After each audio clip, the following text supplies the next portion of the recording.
The news now, मैं हूँ रूहानी। मौसम विभाग ने पहले ही पूर्वानुमान लगा दिया था कि जम्मू में मूसलाधार बारिश जो है वो हो सकती है। 19 तारीख से लेकर 21 तारीख तक का पूर्वानुमान लगाया गया था। लेकिन आज आप कमेंट सेक्शन में ये जरूर बताइएगा कि कहाँ से आप ताल्लुक रखते हैं और क्या आपके इलाके में, आपके एरिया में बारिश हो रही है। क्या वो मूसलाधार बारिश है या मध्यम है या हल्की बारिश हो रही है। लेकिन तस्वीरें आपको दिखाएंगे। देखिए, आपके समक्ष तस्वीरें हैं। तवी नदी जो है वो उफान पर है और तवी नदी जब उफान पर आती है तो एक रौद्र रूप ये नदी जो है वो ले लेती है। वहीं दूसरी तरफ की तस्वीरें ये है कि ये एक बहुत बड़ी चुनौती है जम्मू कश्मीर के लिए, क्योंकि लगातार जम्मू कश्मीर में जल भराव की स्थिति जो है वो उत्पन्न होती रही है जब भी इसी तरह से मूसलाधार बारिश होती है। लेकिन पानी का बहाव काफी ज्यादा अधिक है। मेरे साथ शोमिल है, इनसे बात करेंगे। शोमिल, कितनी बड़ी चुनौती है इस समय जम्मू कश्मीर के लिए, क्योंकि लगातार ये स्थिति जो है वो बद से बदतर हो रही है, क्योंकि पूर्वानुमान मौसम विभाग ने लगा दिया था। जी रूहानी, जिस तरह आपने स्टार्ट किया था ये लाइव और आपने कहा था कि अलर्ट है और बारिश भी हो रही है, तो कुछ दिन पहले इसके लिए अलर्ट भी जारी किया गया था। जिस तरह ये बताया गया था कि अरेबियन सी से जो हवाएं हैं वो टकरा के बे ऑफ बंगाल की तरफ से होकर आएंगी और इसका इम्पैक्ट जो है वो इंडिया के ऊपर आएगा। नो डाउट कि इस समय जो मानसून सीज़न है, मैं मास्क उतार लेता हूँ, इस समय मानसून सीज़न है और जम्मू कश्मीर की अब हम बात करेंगे तो कई सारे जो रिवर्स हैं जम्मू और कश्मीर के बीच में, उनकी ट्रिब्यूटरीज हैं, वो इस समय अलर्ट के ऊपर हैं। अलर्ट के ऊपर इसलिए हैं, उधमपुर में देविका रिवर जो है, क्योंकि देखा जाता है कि जब हाई ऑल्टीट्यूड के ऊपर बारिश पड़ती है या वहाँ पर बूंदाबांदी होती है तो उसका जो इम्पैक्ट है वो मैदानी इलाकों पे आता है, जिसका रिजल्ट है आप साफ ये देख रहे हैं कि तवी रिवर इस समय जो है इसका पानी का लेवल बढ़ रहा है। पानी का लेवल जब बढ़ता है रूहानी तो उसके साथ कई सारे चैलेंजेस फिर एडमिनिस्ट्रेशन के लिए रहते हैं।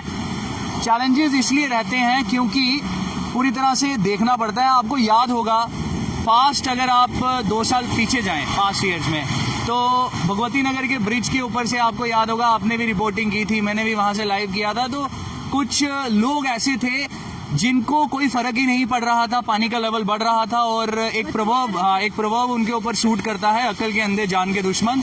तो उन्होंने यूं ही एडमिनिस्ट्रेशन का जो काम है वो बढ़ा दिया और उसकी जो हेल्प थी एडमिनिस्ट्रेशन को इंडियन एयरफोर्स को अप्रोच करना पड़ा। वो चॉपर आया, उनको रेस्क्यू करवाया, लेकिन अभी भी बिल्कुल एग्जाम्पल अभी हम दिखा रहे हैं लाइव में कि अभी भी अकल के अंधे जान के दुश्मन यहाँ पर बैठे हैं। नो डाउट यहाँ पर जो पुलिस है, जो यहाँ की जुडिक्शन में जो ये पुलिस यहाँ पर आती है, उनका काम इन्होंने बढ़ा दिया है और यहाँ से उनको आप देखें कि किस तरह पुलिस भी बोल रही है कि यहाँ से जाइए क्योंकि कोई पता नहीं लेवल बढ़ सकता है। अगले जो आवर्स हैं काफी क्रूशियल हैं। पर ये भी एक बात मैं बता दूं दर्शकों को जो अभी हमारे साथ अलग अलग क्षेत्रों से जुड़े हुए हैं, देखिए मैं जरूर ये चाहूंगी कि आप जहाँ पर हैं अभी वो एरिया का नाम मेंशन कर दीजिए। ये हमारे लिए भी आसानी होती है और साथ ही साथ हमें भी पता चलता है कि कहाँ से दर्शक हमारे साथ जुड़े हैं और आपके इलाके का सूरत हाल क्या है। लेकिन पानी का लेवल आप देख सकते हैं, अभी भी 1-2 लोग यहाँ पर पानी के पास बैठे हुए थे और लगातार जो है अगर हम कहें तो लेवल बढ़ता जा रहा है। उत्तराखंड के लिए अलर्ट जारी कर दिया था, हिमाचल प्रदेश के लिए, मध्य प्रदेश के लिए। आपने देखा कि किस तरह से पिछले कुछ दिनों हिमाचल प्रदेश में बादल फटने से एक भारी तबाही हो चुकी है।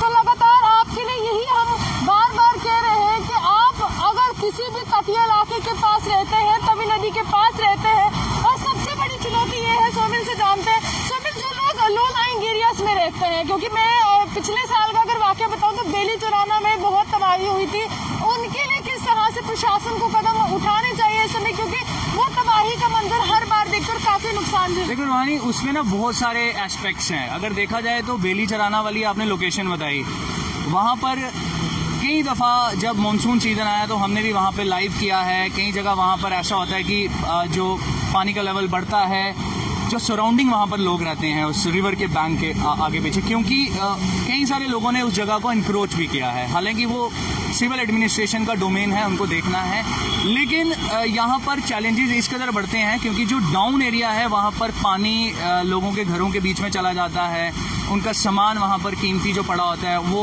उसमें नुकसान हो जाता है। वहाँ पर प्रॉपर ड्रेनेज का सिस्टम नहीं है क्योंकि प्लांट नहीं ना है, एनक्रोज है। तो ये कई सारे एस्पेक्ट्स हैं, इसके बीच में इसको देखना पड़ता है। देखिए साफ तौर पर अभी भी आपको साहिल जी दिखा रहे हैं, ये तस्वीरें काफी ज्यादा महत्वपूर्ण है आपके लिए, और अगर आप जहाँ पर भी हैं वहाँ ही रुकिए, और अगर आप लो लाइंग एरिया में हैं तो आपके लिए चुनौती जो है लगातार बढ़ने वाली है, क्योंकि जम्मू श्रीनगर राष्ट्रीय राजमार्ग फिलहाल वहां पर भी आवाजाही पर कुछ न कुछ तो प्रतिबंध जो है वो लगा है, क्योंकि वहां से बहुत से ऐसी बातें निकलकर सामने आ रही है कि प्रशासन ने कुछ नंबर्स जो है वो फ्लैश कर दिए हैं, और जिन नंबर्स के माध्यम से अगर आप हाईवे के आसपास है यानी कि रामबन के इलाके में अगर आप रुके हुए हैं तो आपके लिए कुछ नंबर्स एडमिनिस्ट्रेशन की तरफ से फ्लैश किए गए हैं, जिनका उपयोग करके आप मदद का हाथ जो है आपके लिए प्रशासन आगे बढ़ा सकता है। मैं लगातार यही कह रही हूँ और यही अपील हम लगातार करते आ रहे हैं न्यूज़ नाउ के माध्यम से कि आप लोगों को अब सुरक्षित रहना होगा, और ध्यान से अगर आप किसी भी लो लाइंग एरिया में रहते हैं तो आप ध्यान से यहाँ पर रहिए। और कुछ ऐसे नंबर्स हैं जो रामबन के यहाँ से फ्लैश कर दिए गए हैं, और पूरी जानकारी सोमिल आपको देंगे कि जम्मू श्रीनगर राष्ट्रीय राजमार्ग में किस तरह से अभी क्या प्रतिबंध लगा दिया है आवाजाही पर गाड़ी को, क्योंकि जम्मू और श्रीनगर को जोड़ने वाला एकमात्र रास्ता वही है राष्ट्रीय राजमार्ग। सोमिल, कौन से ऐसे नंबर्स हैं जो रामबन की एडमिनिस्ट्रेशन की तरफ से फिलहाल फ्लैश कर दिए गए हैं? जी, ये नंबर हैं, मैं अपने जो व्यूअर्स हैं हमें इस समय देख रहे हैं और जिन्होंने ट्रेवल करना है जम्मू श्रीनगर राष्ट्रीय राजमार्ग के ऊपर NH44, और ये भी हम अपने व्यूअर्स को बताना चाहते हैं कि जब भी बारिश होती है या बर्फबारी होती है तो अक्सर जो नेशनल हाईवे 44 है, रामबन का डिगडॉल का एरिया है या वो वाला जो स्ट्रेच है वहाँ पर स्लाइड होता है, लैंडस्लाइड होता है, उसकी वजह से जो आवाजाही है उसको फिलहाल रोकना पड़ता है। और कुछ दिन पहले जो एडवाइजरी भी जारी की गई थी, वेदर एडवाइजरी, वेदर अलर्ट जो जारी किया गया था, उसमें कुछ नंबर जो थे वो दिए गए थे, इमरजेंसी नंबर, जिसमें अगर कोई जा रहा है, ट्रैवल कर रहा है, यूं तो एडमिनिस्ट्रेशन ने ये कहा है कि ट्रैवल करना अवॉइड करें, लेकिन अगर कोई ट्रैवल कर रहा है तो उसके लिए नंबर्स हैं। मैं नंबर्स अपने व्यूअर्स को बताना चाहता हूँ, 0199826678। मैं एक बार फिर ये नंबर रिपीट करता हूँ, 019982667889।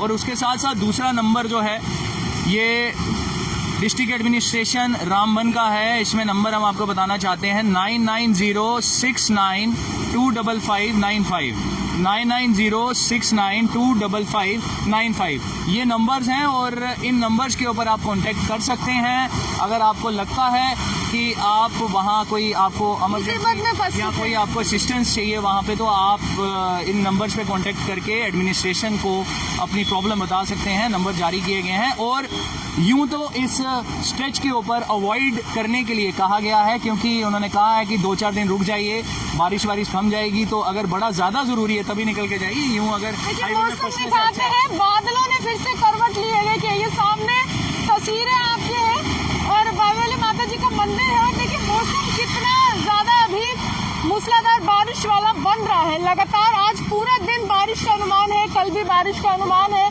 और हम आपको बार बार यही कह रहे हैं कि घर से अगर बाहर निकल रहे हैं तो सोच समझ कर निकलेगा, क्योंकि न्यूज़ नाउ की टीम लगातार अपने दर्शकों के साथ यही जुड़ी। रूहानी, लाइव करते करते हम व्यूवर्स को बताना चाहेंगे, एक व्यक्ति है जिन्होंने बड़ा अच्छा काम किया है, आपका नाम? रमेश सिंह। रमेश जी, क्या हुआ यहाँ पे?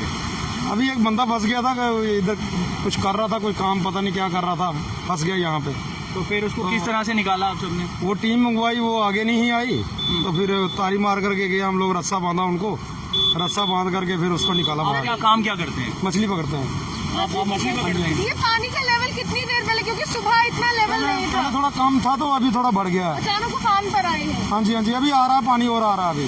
तो जो लोग अभी यहाँ पे नदी के किनारे अभी भी आ रहे हैं, बहुत से ऐसे लोग हमने देखे, हालांकि अभी वो यहाँ से हटते हुए नजर आए हैं, जैसे हम लाइव शुरू कर रहे थे। मैंने महाराज ये डंगर वालों को भी बोला, मैंने कहा भाई पानी आ रहा है ऊपर से, मैंने फोन किया था, उधमपुर किया अभी फोन, बोलते बहुत पानी आ रहा है, तो मैंने बोला हटा दो डंगर अपना, तो ये हटा ही नहीं रहा, बुढ़ा बंदा वो है, तो मैंने बोला कि नुकसान काफी होने वाला अगर लापरवाही बरती गई। हाँ जी, बहुत पानी आ रहा है, बारिश बहुत तगड़ी हो रही है बारिश ऊपर।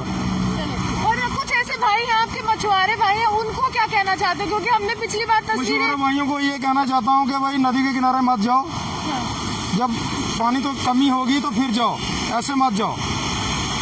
लेकिन साफ तौर पर आपसे आप ही के भाई ने ये कह दिया है कि वहाँ पर मत जाइए, क्योंकि पानी का लेवल जो है वो स्तर है, जल स्तर है, लगातार तभी नदी उफान पर है। उधमपुर में मूसलाधार बारिश हो रही है और अभी बहुत ज्यादा बारिश जम्मू में भी रिकॉर्ड की जा रही है। और अब कुछ दिन पहले की अगर मैं बात बताऊं तो गांधीनगर का इलाका पूरा जलमग्न हो चुका था, नानक नगर का इलाका हुआ था, लेकिन लगातार चेतावनियों का दौर जारी कर दिया गया था प्रशासन की तरफ से, और जो चेतावनी पूरी तरह से प्रशासन की तरफ से जारी की गई थी उसमें ये कहा गया था कि खुद को सुरक्षित रखने के लिए आपको घरों में ही बने रहना है, और अगर आप कहीं ना कहीं निचले इलाकों में रहते हैं, जो तवी नदी से सटे हुए इलाके हैं, जैसे बेली चराना है, बहुत अलग अलग इलाके हैं, अगर आप वहाँ पर रहते हैं तो कोशिश कीजिएगा वहाँ से थोड़ी दूरी बनाइए, क्योंकि तटीय इलाकों पर ज्यादा नुकसान जो है देखने को मिलता है। जम्मू प्लेन रीजन है तो जम्मू में नुकसान काफी हो सकता है, लेकिन हम यही उम्मीद करेंगे कि नुकसान जम्मू को देखने को बिल्कुल भी ना मिले। आप यूँ ही हमारे साथ बने रहिए और देखते रहिए न्यूज नाउ।